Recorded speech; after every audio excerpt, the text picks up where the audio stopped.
Pemirsa, Kejaksaan Negeri Ngawi menetapkan seorang anggota DPRD Ngawi sebagai tersangka dalam kasus dugaan korupsi gratifikasi dan manipulasi penerimaan pajak daerah. Selama 20 hari ke depan, tersangka akan dititipkan di Lapas Kelas 2B Ngawi.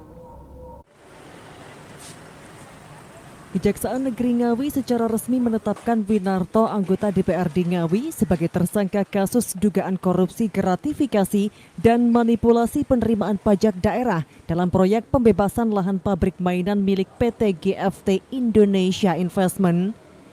Didampingi kuasa hukumnya, Winarto tiba di kantor Kejaksaan sekitar pukul 10.00 waktu Indonesia Barat dan langsung menjalani pemeriksaan selama kurang lebih 3 jam. Setelah itu ia dibawa ke RSUD Dr. Suroto Ngawi untuk pemeriksaan kesehatan sebelum akhirnya dititipkan di Lapas Kelas 2B Ngawi. Kepala Kejaksaan Negeri Ngawi Susanto Gani menjelaskan bahwa penetapan tersangka dilakukan setelah melalui proses penyelidikan dan penyidikan sejak bulan Maret lalu. Pada 21 Maret status kasus ini naik ke tahap penyidikan.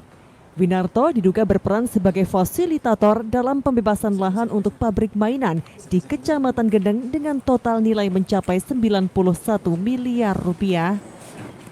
Kejaksaan juga telah menyita sejumlah barang bukti terkait dugaan gratifikasi, termasuk 4 unit sepeda motor dan uang tunai sebesar 200 juta rupiah. Tersangka kini ditahan untuk 20 hari ke depan di Lapas Kelas 2B Ngawi guna kepentingan penyidikan. Terima kasih untuk singkat dari peran dari si tersangka inisial W ini. Jadi memang yang bersangkutan ini sebagai anggota DPRD Kabupaten Ngawi yang sekaligus pada saat itu mengaku sebagai fasilitator. Sementara itu, kuasa hukum Winarto Dwi Prasetya Wibawa menyatakan pihaknya akan mengajukan gugatan pra-peradilan atas penetapan tersangka terhadap kliennya. Ia juga menilai dalam kasus ini ada pejabat lain yang turut menerima gratifikasi dan seluruh keterangan sudah disampaikan kepada penyidik.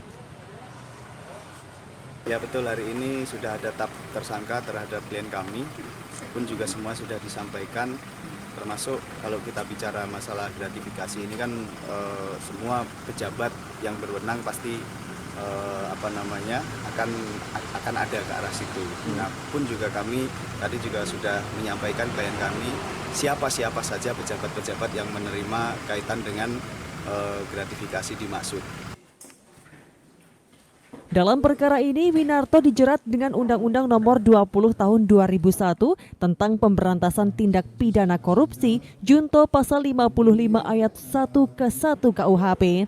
Proses penyidikan masih terus dilakukan oleh Kejari Ngawi. Ito Wahyu, JTV, Ngawi.